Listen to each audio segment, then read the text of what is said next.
हम लोग एपिसोड 3 में भगवान श्री रामकृष्ण परमहंस के बारे में जो सुना था कि सर्व देवी देव स्वरूप में वो प्रतिष्ठित हो गए थे, उसके बाद एपिसोड 4 को शुरू करते हैं। इसमें हम लोग जानेंगे कि वो कौन कौन से तंत्रों की साधना किए और क्या क्या प्राप्त किए। तो चलिए बिना देरी किए हुए उस चीज़ को आप सभी को सुनाते हैं। अब उधर कमारपुकुर में उनकी जो माँ थी चंद्रमणि जी, उनके पास यह खबर पहुँचती है कि उनके पुत्र को बहुत उन्माद आ रही है। और यह बात जब जानती हैं तो वो बड़ी बेचैन हो जाती हैं और चिकित्सा के लिए अपने बेटे को कमारपुकुर में बुला लेती हैं। तरह तरह की इलाज करवाती हैं। इलाज करवाने पर भी वो ठीक नहीं होते हैं। और उधर जो रामकृष्ण परमहंस जी थे, वो 1857 ईस्वी के सितंबर या अक्टूबर की बात है, माँ माँ कहते और खूब रोते रहते थे। रोने के बाद वो हमेशा हमेशा माँ माँ ही करते। उस पर माँ और विचलित उनकी हो जाती कि ऐसा मेरा बेटा क्यों कर रहा है। जब भी कभी उनको थोड़ा समय मिलता है तो वो भूतीर खाल तथा बुधोई मोड़ल नामक शमशान घाट में जाकर वो तप किया करते थे। ये दो घाट थे जो कमारपुकुर के नज़दीक थे। कौन कौन से थे? भूतीर खाल थे और बुधोई मोड़ल नामक घाट शमशान घाट थे। वहाँ पे वो जाके अपनी साधना किया करते थे। और कुछ दिन में थोड़ी थोड़ी उनकी स्वस्थता देखकर उनकी माँ प्रसन्न होती हैं। चुपके चुपके उनके लिए लड़की ढूंढना शुरू कर देती हैं।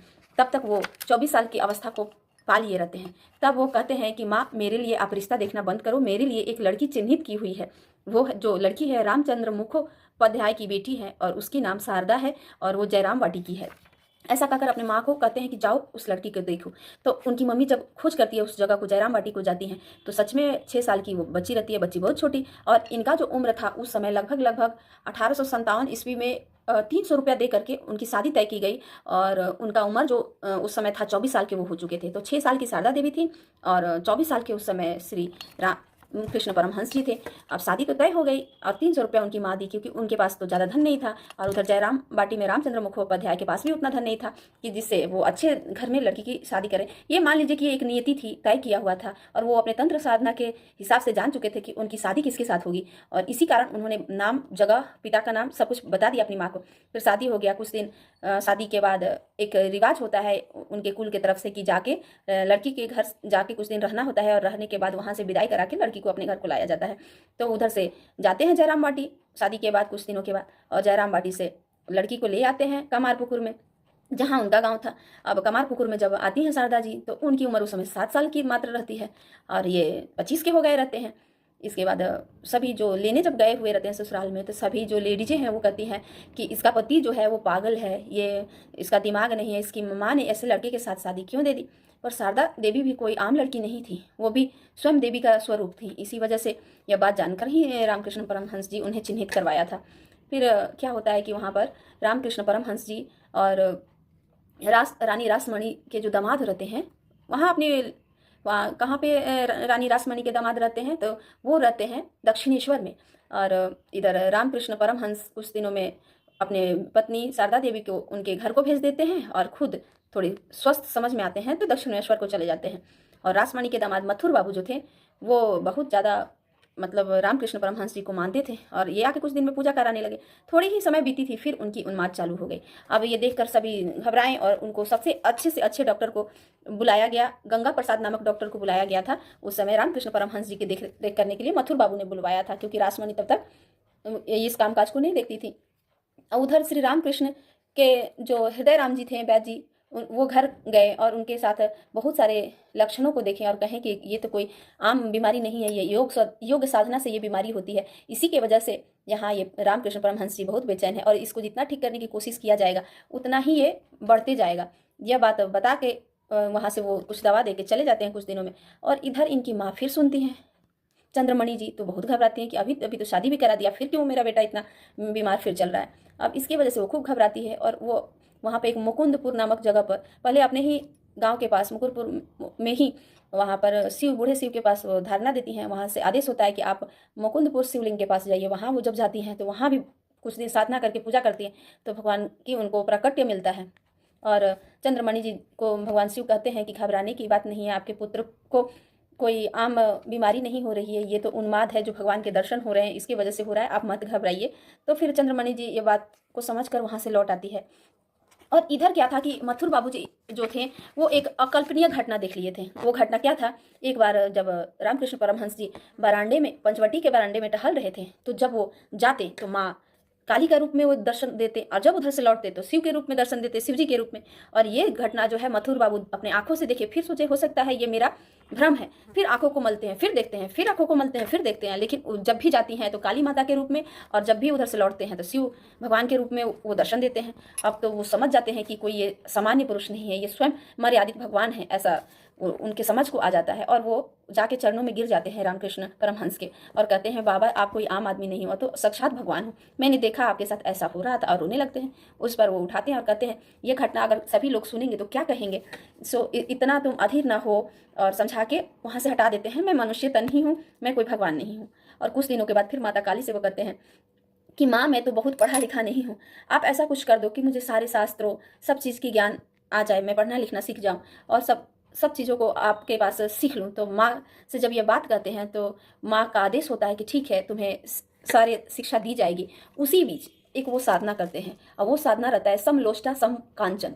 मतलब समलोष्टा सम कांचन का मतलब होता है मिट्टी और सोना को समान समझना। तो यह एक साधना है कि मिट्टी और सोना को कैसे समान कर दिया जाए। तो फिर उसकी साधना में वो परिपूर्ण हो जाते हैं। उसके बाद माता कहती हैं कि ठीक है तुम्हें हर तरह का शिक्षा प्राप्त होगा। अब वहीं दक्षिणेश्वर में तरह तरह के तांत्रिक, एक सबसे पहले जो आती हैं वो योगेश्वरी भैरवी आती हैं, जो बहुत तरह के तंत्रों का साधना का सामान इकट्ठा स्वयं करती है। एक पंचवटी में बेल का पेड़ था, बेलपत्र का पेड़, उसी के नीचे वो मुंड इत्यादि को धारण वहाँ पे रखती हैं और उनको शिक्षा देने लगती हैं। और 6 महीना तक शिक्षा दे रही हैं। 6 महीना में सारे सामान वो खुद इकट्ठा करती हैं, खुद लाती हैं। और उन्होंने विष्णु क्रांता के प्रचलित 64 तंत्र होते हैं, उस 64 तंत्र को उन्होंने मात्र 6 महीने में सिखा दिया था। एक तंत्र को सीखने में वो 2 से 3 दिन मात्र लेते थे। तो इससे जो भैरवी माता थी वो सोचती थी कि ये कितने जल्दी सीख ले रहे हैं, क्योंकि ये कोई आसान ये नहीं था। दिन और रात का उसमें समय का पता ही नहीं चलता था कि कब दिन हुआ कब रात हुआ। और इतनी कठोर तपस्या वो मात्र 6 महीने में सिद्धि लाभ कर करके वो सीख के उसमें नियुक्त हो जाते हैं। अब उसके बाद वो कहती हैं भैरवी जी कि आप अब दिव्य भाव में प्रतिष्ठित हो गए। दिव्य भाव का मतलब होता है कि जिसकी चेहरे पर की कांति कभी मिट्टी ना हो, जिसकी कांति देखकर ही लोग अपने आप उसके पास खींचे खींचे चले आए, ऐसा लगे कि भगवान ही स्वयं वहाँ दर्शन दे रहे हों। अब इतने सुंदर उनकी जब कांति हो जाती है तो वो माँ से कहते हैं इतना सुंदर माँ क्यों बना दिया आपने, इसकी मुझे क्या ज़रूरत है। और वो उसी दौरान जब साधना कर रहे थे तो बहुत सारे देवी देवताओं का दर्शन उनको हो जाता है। उसमें षोडशी माँ का, त्रिपुर सुंदरी मूर्ति है, वो माँ का दर्शन होता है। ऐसा लगता है कि दिव्य ज्योति जो सुंदरता का है पिघल रही हो, इस तरह का वो देखते हैं, ऐसा भाव में देखते हैं। भैरव आदि अनेक देवों का भी दर्शन वो कर लिया रहते हैं। तो फिर वहाँ पे देह कांति उनकी तो बहुत ज़्यादा हो जाने के कारण वो माता से कहते हैं कि इसकी क्या ज़रूरत थी। पर वो अब चाहते थे कि मैं पंचवटी में तुलसी कानन बनाकर विविध साधनाएं करूं। जब विष्णु क्रांता 64 योगिन की साधना में वो कंप्लीट हो गए थे, उसके बाद वो तुलसी कानन नामक साधना को शुरू किए। और मधुर भाव साधना करते करते श्री रामकृष्ण कब श्री राधा रानी में समाहित हो गए उन्हें पता ही नहीं चला। और पता ही नहीं चला। फिर नाग केसर कांति रूप को वो धारण किए, जिसमें स्वयं उनके मुख पर राधा रानी दिखती थी। ऐसी उनकी कांति कुछ दिनों के लिए जब वो दिव्य भाव में प्रतिष्ठित हुए थे तब राधा रानी उनके मुख पर दिखती थी। और उनका जो वेशभूषा, बोलने का तरीका, सारा का सारा राधा रानी की तरह वो करते थे। और वो जब भाव में वो पूर्ण रूप से प्रतिष्ठित हो गए, उस भावना को जब पूर्ण रूप से सीख गए और प्रतिष्ठित होने के बाद वो उस भाव से निकलकर मधुर भाव की साधना शुरू कर दिए। मधुर भाव में वो श्री कृष्ण जी की रूप को पाने के लिए उन्होंने फिर राधा में प्रतिष्ठित होकर साधना की है। तो श्री कृष्ण जी की फिर दर्शन हुआ। उसके बाद माना जाता है, वेद की वाणी होती है कि मातृदेवो भव पितृदेवो भव। श्री रामकृष्ण जी थे जो अपने माता से बहुत प्यार करती थे और बहुत उनका देखभाल करते थे। फिर भी वो मातृदेवो भव पितृदेवो भव, अब दोनों में वो भगवान माता रानी राधा रानी के दर्शन करने लग गए। श्री कृष्ण जी में भी और अपनी माता में, सब में जिस किसी को भी देखते हैं तो उनको स्वयं भगवान ही दिखते, कोई इंसान उनको नहीं दिखता था। खराब इंसान हो या अच्छे इंसान, उनके पास खराब इंसान जा ही नहीं पाते थे, क्योंकि वहाँ जो भी पहुँचते थे सब कोई एक अच्छे हृदय वाले लोग पहुँच पाते थे। तो फिर श्री रामकृष्ण परमहंस जी जब उस दिव्य भाव में प्रतिष्ठित होते हैं तो श्री कृष्ण जी का बाल स्वरूप का दर्शन होता है और फिर उनमें समाहित हो जाता है वो रूप। उसके बाद वो सोचते हैं कि क्यों ना हम अब भगवान श्री रामचंद्र की साधना को शुरू करें। और उधर जो था उनकी माताजी, उनके बड़े भाई का देहांत हो गया था। देहांत के बाद वो अपनी माताजी को कमारपुकुर से ले आए थे और ले आकर अपने पास ही पंचवटी में रखे थे, नौबत खाना में। और नौबत खाना में उनकी माँ रहती थी, लेकिन डेली दर्शन करते थे। वो कितने परम ज्ञानी थे कि डेली अपनी माता के पास सोने के बाद या उठने के बाद अपनी माता के पास जाते थे, उनके चरणों को छूते थे और चरणों के छूने के बाद उनकी हाल समाचार पूछ के उनकी देखभाल करके फिर अपनी साधना की तरफ लौट जाते थे। उस समय वो जो थे मातृ तर्पण भी कर दिए थे, क्योंकि वो योग साधना जो कर रहे थे तो उसमें माना जाता है कि दिव्य योग साधना के लिए मातृ पितृ का तर्पण हो जाता है। गंगा जी में तर्पण उन्होंने कर दिया था। वहाँ गंगा देवी स्वयं जो थी राधा रानी वृंदावन का, वहाँ पर उनको रोकने की बहुत कोशिश की थी कि आप यहीं रह जाइए वृंदावन में ही, तो तब भी वो नहीं रुके थे, क्योंकि उनकी माँ जो थी कमारपुकुर से आके उनके भरोसे यहाँ दक्षिणेश्वर में रह रही थी, और वो धर्म समझकर वो अपने माता पिता का तो अंत्येष्टि क्रिया नहीं कर सकते थे, क्योंकि वो खुद ही तर्पण करके ही ये सारी साधनाओं को सिद्ध किए थे, और ये बात वो जानते थे अच्छी तरह से। और जब कुछ दिनों के बाद अपनी पत्नी को लाए थे तो ये बात बताए थे कि वही करेंगी अंत्येष्टि क्रिया, तर्पण इत्यादि। तो आगे बढ़ाते हैं इस कहानी को। अब श्री रामकृष्ण जी क्या करते हैं, पंच भाव की साधना शुरू करते हैं। पंच भाव की साधना में जटाधारी नामक सिद्ध रामायत पंथी के साधु ने राम मंत्र से दीक्षा देकर के वात्सल्य भाव की साधना कराना शुरू किए थे। तो जो रामायत पंथी जी थे वो उनको किस रूप में प्रतिष्ठित किए, माता कौशल्या के रूप में, वात्सल्य भाव के रूप में, और प्रतिष्ठित करके साधना कराना शुरू कर दिए। अब बहुत ही माता के रूप में वो स्वयं को प्रतिष्ठित कर करके फिर साधना शुरू करते हैं। कुछ दिनों के बाद जब यह साधना भी पूरा हो जाता है तो वो धर्म स्थापना हेतु शास्त्रों की साधना से शास्त्रों के को सिद्ध करके सबको प्रत्यक्ष दिखाने लगते हैं कि शास्त्र भी हमारा झूठा नहीं है, ये सत्य है, ये ऐसे ऐसे होता है। उनको ये करने की जरूरत नहीं थी, फिर भी इसलिए कि समाज का कल्याण हो सके, इसीलिए रामकृष्ण परमहंस जी ने अब शास्त्रों की साधना कर करके वो दिखाते हैं। जब वो वहाँ पे शमशान इत्यादि की तंत्र साधना करते हैं तब वो लाल वस्त्र को धारण करते हैं, और जब वैष्णव तंत्र का साधना करते हैं तो श्वेत वस्त्र को धारण करते हैं, श्वेत चंदन तुलसी इत्यादि माला को धारण करते हैं। इस तरह बहुत प्रकार के साधना को सिद्ध करते हैं, और सिद्ध करने के बाद ध्यान चिंतन करने के बाद महावीर हनुमान के भाव को भी वो में प्रतिष्ठित होकर साधना करते हैं। रामचंद्र जी के जब बाल रूप के दर्शन हो जाते हैं उनको, तो फिर हनुमान जी के भाव में प्रतिष्ठित होकर साधना शुरू करते हैं, और उनको कुछ ही दिन में रामतंत्र से दीक्षित होकर वात्सल्य भाव की साधना रामलला के रूप का भी उनको दर्शन हो जाता है। सारे देवी देवताओं का दर्शन उन्होंने अपने इस मनुष्य काल देह रूपी रूप में ही वो कर चुके रहते हैं। उसके बाद एक सभा होती है, कहाँ पे, वैष्णो चरण नाम के जो पंडित जी रहते हैं कुल्लू टोला में चैतन्य सभा करवाते हैं। और चैतन्य सभा जब हो रही थी तो वैष्णो चरण जी जो थे उस कुल्लू टोला के अध्यक्ष थे, और मथुर बाबू भी ये जानते थे कि रामकृष्ण परमहंस परम तपस्वी स्वयं भगवान का स्वरूप है, क्योंकि उन्होंने दर्शन किया था।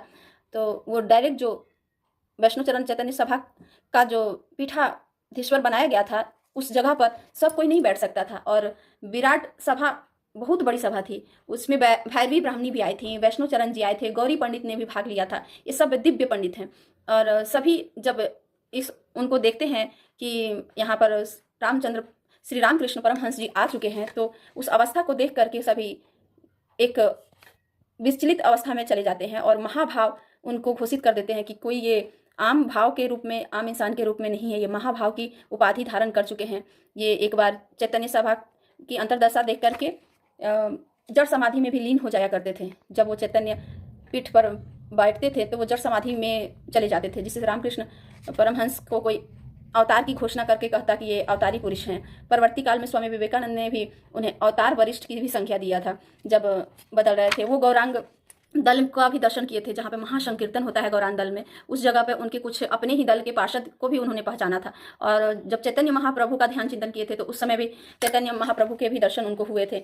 और इस तरह उन्होंने सारे प्रतिष्ठित भगवान देवी देवताओं का भाव में जाकर के वो साधना को किए थे, और पूर्ण रूप से साधना बहुत ईमानदारी से करते थे। साधना से उन्हें ये सारी चीज़ों की सिद्धियाँ प्राप्ति हुई थी। इस तरह यह भाग कंप्लीट होता है। अगले भाव के लिए 5वां एपिसोड अगले वीडियो में लाएंगे। अच्छी लगे तो लाइक शेयर जरूर से करें।